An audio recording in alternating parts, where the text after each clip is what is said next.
काही आज सगळ्यात महत्त्वाचा पुण्यातली घडामोड आहे ती म्हणजे नसरापूरचा निकाल जो आहे तो आज लागतोय आणि ऐतिहासिक हा निर्णय लागू शकतो अशी अपेक्षा आहे. खरं तर भोर अगदीच पुण्याच्या हाकेवर आहे.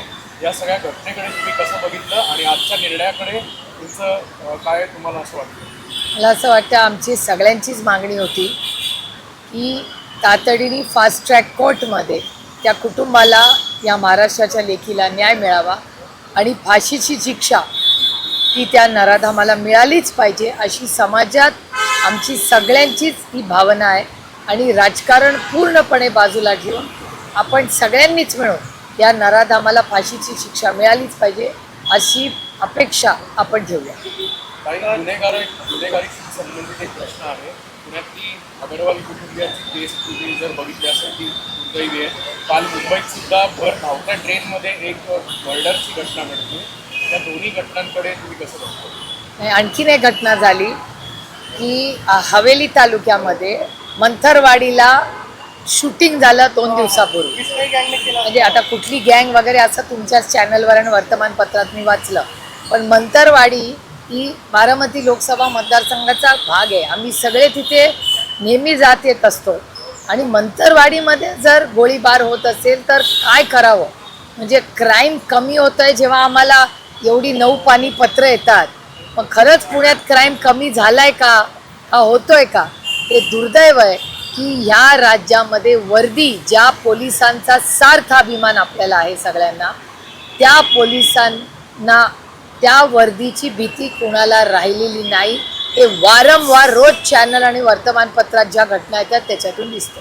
काही काल मुंबईत पाऊस झाला आणि पुण्यात सुद्धा परवा पाऊस झाला. पहिल्याच पावसामध्ये मुंबईचे हाल आपण बघितले. थेट महापौरांच्या समोरच एक व्यक्ती चेंबरमध्ये पडतोय. पुण्याची परिस्थिती फार काही चांगली नाही आहे. कमी वेळेत अधिक पाऊस असल्यामुळे रस्त्यावर पाणी साचतंय.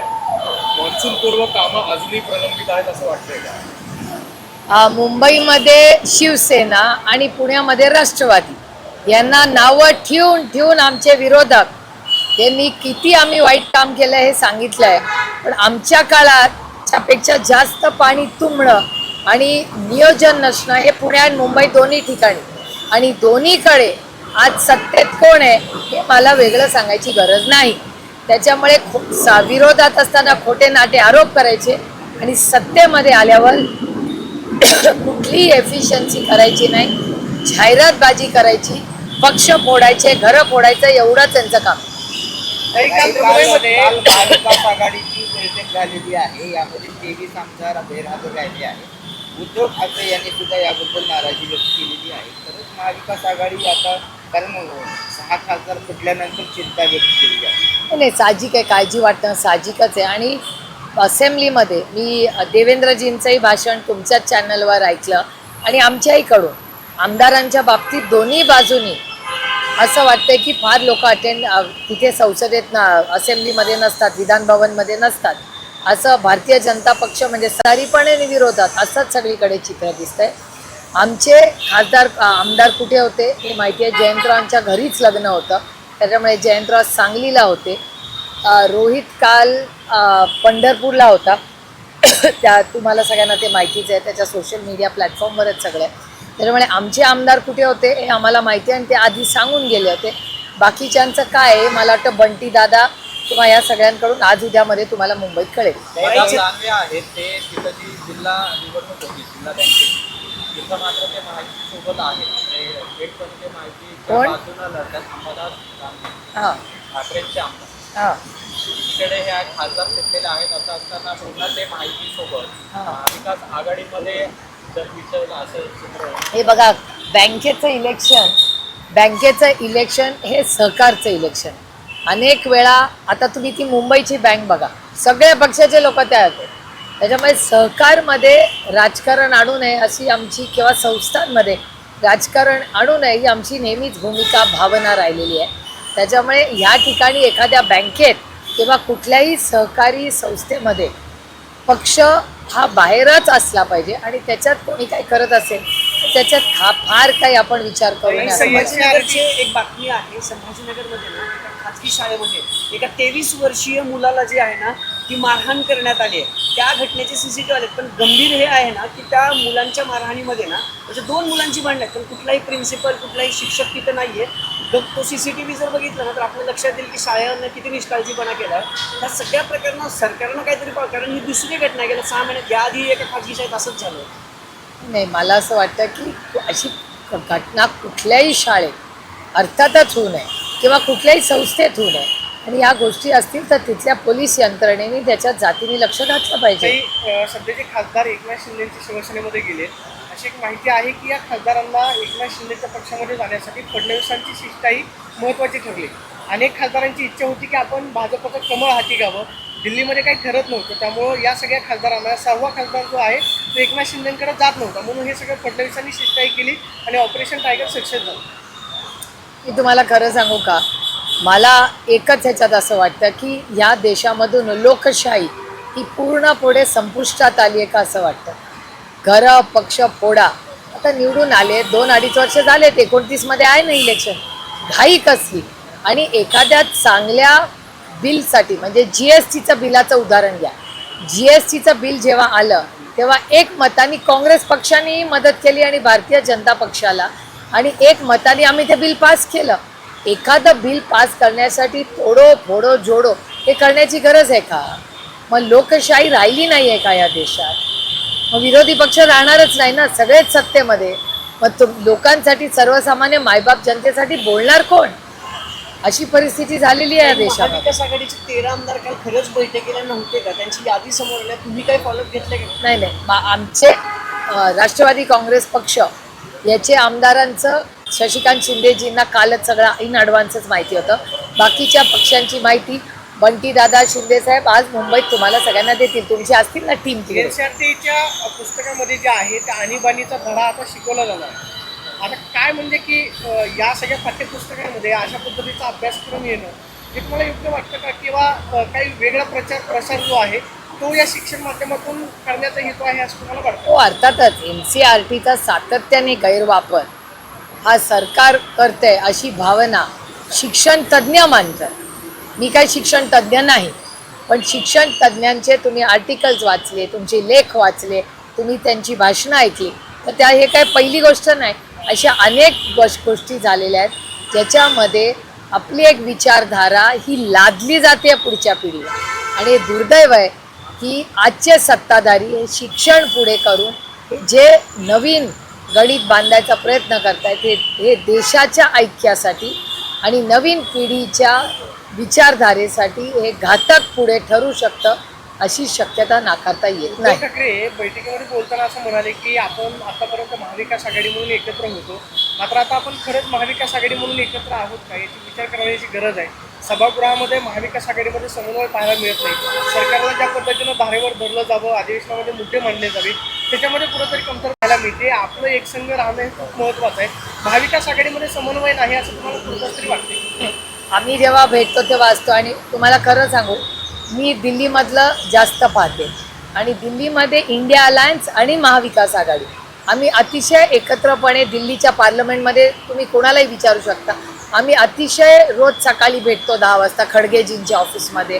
तिकडून आमची सगळे दिवसभर कोण भाषणं करणार, काय आम्ही स्टँड घेणार, कुठल्या बिलावर काय आमची मतं आहेत, हे पूर्णपणे आमची स्ट्रॅटेजी रोज सकाळी 10 वाजता ठरते दिल्लीमध्ये पार्लमेंटच्यामध्ये. त्यामुळे इथेही तशी काही यंत्रणा जर असेल, आहे का नाही आहे मला माहिती नाही, पण माझा विश्वास आहे की काल उद्धवजींनी ज्या सूचना केल्या आहेत त्या पूर्णपणे सगळे एकमताने करतील. काही तुम्ही या जे खासदार आता एकनाथ शिंदेच्या शिवसेनेत गेलेत यांना जवळून दिल्लीमध्ये बघितलं असेल, MP लॅड्स जो डॅशबोर्ड आहे त्याच्यात अक्षरशः सगळे स्टॅटिस्टिक्स समोर आले. 50% सुद्धा या खासदारांनी निधी जो आहे त्याचा उपयोग केला नाही आहे. आणि दुसऱ्या बाजूला आम्हाला निधी मिळत नाही म्हणून आम्ही एकनाथ शिंदेच्या सरकारमध्ये पक्षात चाललो आहे अशी भूमिका त्यांनी जाहीर केली. कसं बघता या? नाही, मी स्वतःपासून सुरू करते. मी आत्ता पुण्याच्या कलेक्टरांना 2 गोष्टींसाठी भेटायला चालले. एक की MP लॅड्स आणि दुसरं माझ्या लोकसभा मतदारसंघातली जिथे मी लोकप्रतिनिधी म्हणून काम करते तिथे पाण्याची परिस्थितीसाठी मी कलेक्टरांना भेटायला चालले. काय होतं आहे तो डॅशबोर्ड, आता माझ्याबद्दलही चुकीची माहिती आहे. 3 वर्षाची सगळी कामं माझी 100% अप्रूव्ड आहे, आणखीन पैसे दिले, पण त्या डॅशबोर्डचं जे अपलोडिंग असतं त्याची एक नवीन पद्धत सुरू झालेली आहे आणि त्याच्यामुळे खरंच नक्की किती निधी झालाय नाही झालाय हे स्पष्टता येत नाही. काल मी आश्चर्यचकित झाले की माझी माहिती चुकीची होती. मग म्हणून मी कलेक्टरांना भेटायला चालले की कशाला आमची बदनामी करताय. अपडेट केलं नाही. त्यांनी काहीच अपडेट केलं नाही आणि त्यांनी एक नवीन पद्धत काहीतरी कागदपत्र पूर्ण झाल्याशिवाय ते अपलोड होत नाही. आता खासदाराचा काय संबंध, आम्ही प्रशासन नाही ना, प्रशासनाचं ते काम आहे. आम्ही निधी वाटप झाल्यानंतर रस्ता काय खासदार बनवत नाही, रस्ता सरकार बनवतं, PWD बनवतं. त्याच्यामुळे PWDला तुम्ही विचारले पाहिजे. आणि ह्या 5-6 खासदारांचे माझे अतिशय कौटुंबिक संबंध आहेत. आम्ही एकत्र 24 मध्ये लढलो, ताकदीने 2.5 वर्ष पार्लमेंटमध्ये काम केलं. त्यांचे काय प्रश्न आहेत, त्यांनी काय भूमिका मांडल्यात हे आम्ही तुमच्याच माध्यमातून पाहिलेले आहेत. लोकसभा अध्यक्षांनी ठाकरेंना बोलवलं होतं, ठाकरे गटाच्या गटनेत्यांना, खासदारांना. हो. त्यांनी जी याचिका त्यांच्याकडे केलेली आहे की या 6 कुबेर खासदारांचा वेगळा गट स्थापन झाला, त्याला मान्यता देऊ नका. तर काल लोकसभा अध्यक्ष म्हणाले की मी कायद्याच्या बाजूने सगळा अभ्यास करून याबाबतचा निर्णय घेऊ शकतो. तर तुम्हाला काय वाटतं, खरंच ठाकरेंच्या बाजूने निर्णय घेतील? मी तुम्हाला खरं सांगू का, मी भोगलंय सगळं. उद्धवजी म्हणजे सेना, शिवसेना आणि आम्ही election commission to supreme court, तारीख पे तारीख, हे आम्ही पण भोगलंय. त्याच्यामुळे मला काय मला न्याय मिळेल याची फारशी काय मला अपेक्षा नाही. कारण का मी आहे ना, मी हे सोसलंय ना सगळं. ज्या चुकीच्या पद्धतीने आदरणीय पवार साहेबांचा ज्यांनी पक्ष स्थापन केला त्या आदरणीय पवार साहेबांना कुठलीही कागदपत्र नसताना पक्षाचा अध्यक्ष म्हणून काढून टाकला. आता याच्यापेक्षा जास्त काय बोलणार आपण. काही संजय राऊतांनी ना एक पत्र लिहिले की जे लीना पाटील आहेत त्यांनी वक्तव्य केलं की माझ्या नादाला घरात घुसून मारून टाकली, बंदुकीचा इशारा केला होता.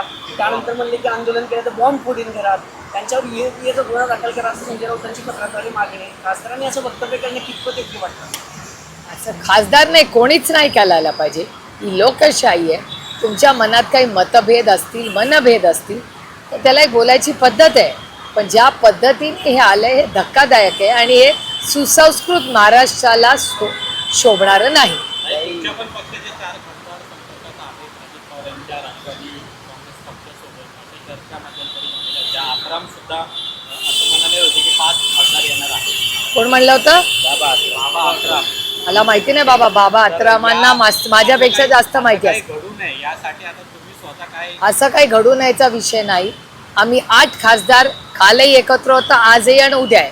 आणि बाबा आत्रामांकडे 5 खासदार कोण आहेत ह्याची माहिती असेल तर त्यांनी नाव सांगावं. एवढं काय, जर येणारच असतील 5 बाबा आत्रामांकडे तर बाबा आत्रामांनी 5 नावं सांगावी कुठले 5 आहेत. मी त्यांच्याबरोबर कुठेही बसायला चर्चेला तयार आहे. आणि मग बाबा आत्राम मला का घेत नाहीयेत, मला का सोडतायत? बाबा आत्रामांनी माझ्याशी पण बोलावं. 5 कशाला, 8च्या 8 येऊ. बीडमधलं जे प्रकरण आहे, जुन्या हत्या प्रकरणामध्ये तुमच्या पक्षाचे खासदार बजरंग सोनवणे यांच्या मुलावरती आरोप जे आहे ते करण्यात येत आहेत. या सगळ्या प्रकरणामध्ये काय तथ्य आहे असं तुम्हाला वाटतं? काय संबंध हो, मला सांगा. राजकीय हेतून आरोप करण्यात येत आहेत. अर्थातच राजकीय हेतू. बजरंग आप्पा सोनवणे हे अतिशय कर्तृत्ववान खासदार आहेत. त्यांचा पार्लमेंटरी परफॉर्मन्स हा अतिशय उत्तम आहे आणि त्यांच्यावर हे राजकीय षडयंत्र त्यांच्यावर आणि त्यांच्या कुटुंबावर करण्याचं पाप हे कोणीतरी करते. नाही, रोहित पवारांनी शेतकरी कर्जमाफीच्या अटीविषयी जे आहे ते आंदोलन केलं. आता 29 तारखेला परत आंदोलन करावं लागतंय. पावसाळी अधिवेशनात याच्यात काही ठोस चर्चा होताना दिसत नाहीये.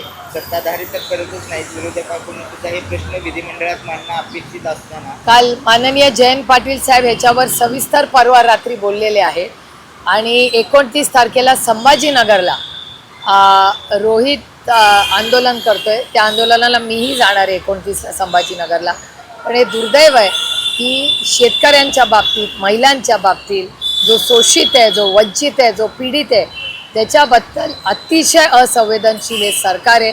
या सरकार आणि ज्या घटना झालेल्या आहेत, म्हणजे आता मध्य प्रदेशमधला भ्रष्टाचार बघा, और अयोध्येपासून उज्जैनपर्यंत ज्या श्रद्धास्थान आमच्या सगळ्यांची आहेत त्या श्रद्धास्थानामध्ये भ्रष्टाचार भारतीय जनता पक्षाचे मुख्यमंत्री करत असतील असा आरोप हा वर्तमान प्रसारण चॅनल्समध्ये माझी अपेक्षा आहे की ना खाऊंगा ना खाणे दूंगा म्हणणाऱ्या माननीय प्रधानमंत्र्यांनी तातडीने मध्य प्रदेशच्या भ्रष्टाचार झालेल्या आरोपांवर ऍक्शन घेतली पाहिजे आणि मध्य प्रदेशच्या मुख्यमंत्र्यांचा राजीनामा झाला पाहिजे. यांनी शब्द दिलेला होता की आम्ही मुंबईमध्ये तुम्ही या बैठक आपण घेऊ. अजूनही ती बैठक झालेली नाही आणि त्याच अटीवर खरं तर रोहित पवारांनी त्यांचं उपोषण मागे घेतलं होतं.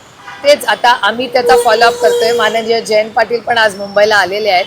ते आज हाऊसमध्ये या गोष्टींवर बोलणार आहेत. काही राम मंदिरासाठी चांदीच्या विटा गोळा केलेल्या होत्या एका विशेष समाजाकडून. त्या समाजाने आता पत्र दिले की त्या विटाचा काही हिशोब त्यांना भेटलेला नाही. त्याची आजची किंमत जवळपास 7 कोटी आहे. त्यावेळेसची 2 कोटी रुपये होती. आणि ते हे सगळे प्रश्न संसदेमध्ये अयोध्या ते उज्जैन आमच्या श्रद्धास्थानात जर भ्रष्टाचार होणार असेल तर आम्ही ते सहन करणार नाही. संसदेमध्ये महाविकास आघाडी, इंडिया अलायन्स या सगळ्या गोष्टींवर आम्ही प्रश्नचिन्ह आणि चर्चासत्र आणि उत्तर हे सत्ताधाऱ्यांना द्यावं लागेल.